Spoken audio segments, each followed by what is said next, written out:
In 1519, Hernando Cortés landed on the Mexican coast with 500 soldiers and 16 horses.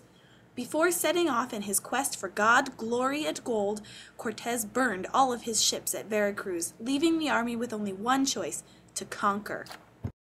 When Montezuma heard the news that white men with strange beasts and armor were seen on the east coast, he thought it was the Aztec god Quetzalcoatl, who promised to return one day. So the Aztec people sent gifts of gold and other precious objects. Then one day Cortés was presented with a tribute of a different kind. 20 slave girls were delivered to the Spanish encampment. Out of these he chose one described as outgoing, meddlesome, and beautiful.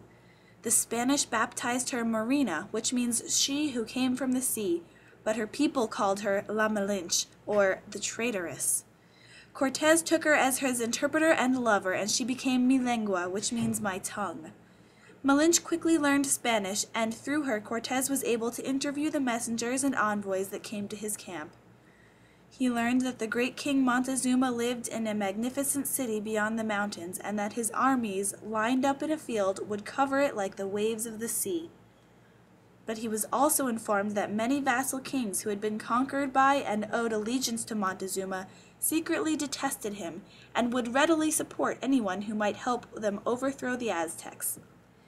In history, La Malinche has been characterized as a snitch or a sellout, but was she really as two-faced as the books have made her out to be? Well, considering the context of colonization, I think she did what she thought was best for her community. Malinche was able to convince Cortés to negotiate with, rather than intentionally eradicate, the Aztecs.